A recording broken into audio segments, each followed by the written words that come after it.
What is up, you guys? So in this video, we're looking at the 2020 Nissan Murano.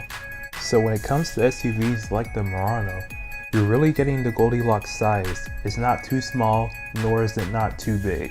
So Nissan introduced the Murano back in 2003, and it was just one of those SUVs that started the whole crossover trend. But now, today, we have other competitors like the Ford Edge, Honda Passport, Hyundai Santa Fe, Chevy Blazer, and of course the new Toyota Venza that's coming out next year. So without further ado, let's just get straight into the video. First, let's mention the trim levels we have on this 2020 Murano. So starting off is the base trim S, which starts at $31,730. Next you have the SV trim level, which starts at $35,360. Then you have the SL trim level, which starts at $39,880. And then finally, the top of the line Platinum trim level, which tops out at $43,930. Now, the Murano does offer all-wheel drive, so if you want all-wheel drive, you will have to pay an extra $1,600. And by the way, all-wheel drive is optional on every trim level, even the base model. Alright, so taking a look at the Murano, the first thing you might notice is how much sleeker the V-Motion grille is compared to the pre-facelift Muranos. And these are basically all the same changes from 2019.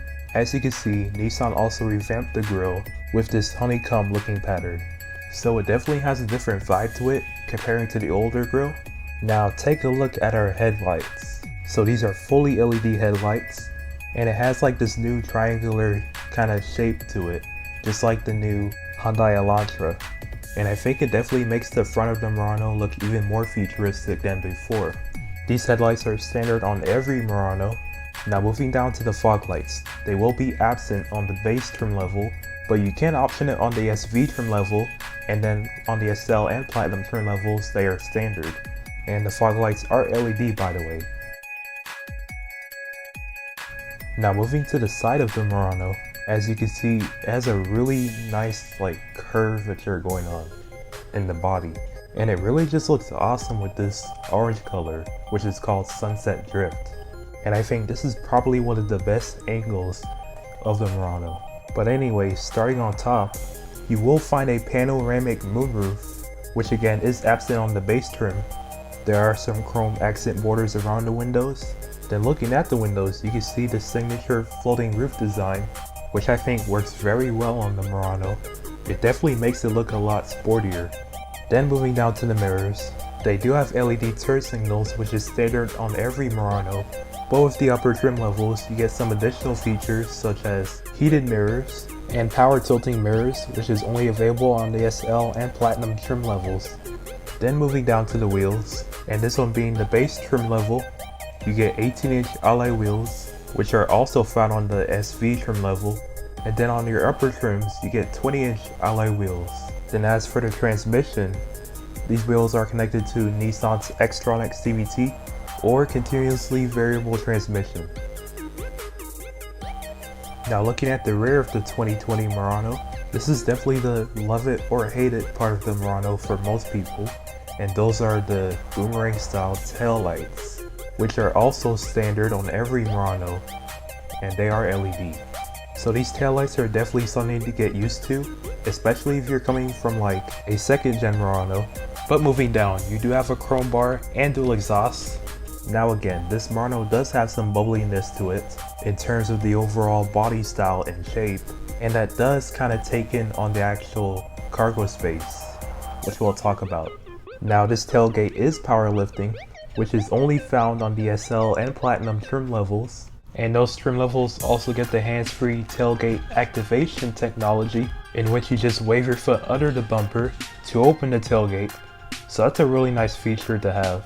But when you do open the tailgate, you will find 32 cubic feet of space, which is actually smaller than the Rogue, strangely, even though the Murano is the bigger vehicle. But anyways, let's see the interior. Let's see if that reduced cargo area makes the benefit for the driver and passengers. Alright, so when you open the hood, you will find this 3.5 liter V6 engine, which Nissan has been using this engine for a very long time. But anyways, this V6 will produce 260 horsepower with 240 pound-feet of torque. 0 to 60 in the 7-second range, so it's definitely on the slower side, but it mostly falls in the middle of the class. Now as for MPGs, you can expect 20 in the city, 28 on the highway, and about 23.5 city and highway combined. So that's pretty much everything for the specs on paper. Now let's see if the interior of this Murano is just as good looking as the exterior. Alright, so taking a first look inside, this one being the platinum trim level, you get these nice quilted leather seats, which I think really look nice and luxurious in this black color. You could also get this interior in a beige color as well, no matter what trim level you go for. Looking in the center, you have those split center armrests, which are really good if you have a passenger that just loves to use the armrest. Well, now y'all have 2 individual armrests, and you don't have to fight for it anymore. 1 armrest for each side. Now moving to the steering wheel, it is leather wrapped, it is heated, starting on the SL trim level, and then if you go for the platinum, it will be wrapped in semi-aniline leather, and that adds a ventilated steering wheel on the platinum trim level.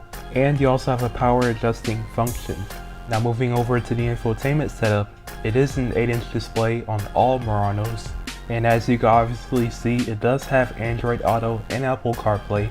You do get a CD player, so if you still use CDs, then you're going to really appreciate that this Murano still has it, while most cars have completely ditched CD or DVD players.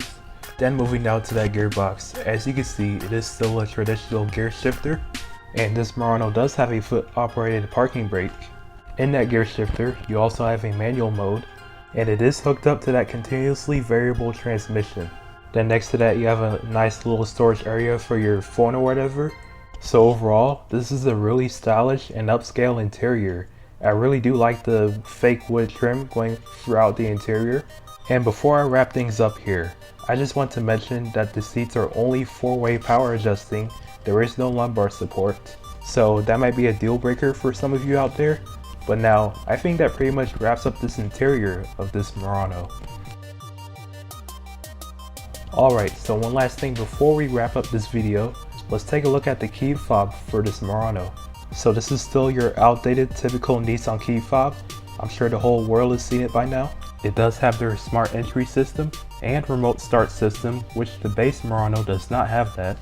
So it's overall a really nice looking key fob, even in 2020, but it's really desperate for a change. So crossovers like this Murano have certainly dominated the SUV market for the past decade or so, but in terms of where the Murano sits in today's world, it's a really great balance between luxury, sporty, and economical. And while the Murano may have been considered the benchmark back then, in today's SUV world, the crossover segment has certainly gotten more competitive than ever. From offerings like the Honda Passport, Chevy Blazer, Ford Edge, and even the new Toyota Venza coming out next year. So with that being said, I think that pretty much wraps up this video.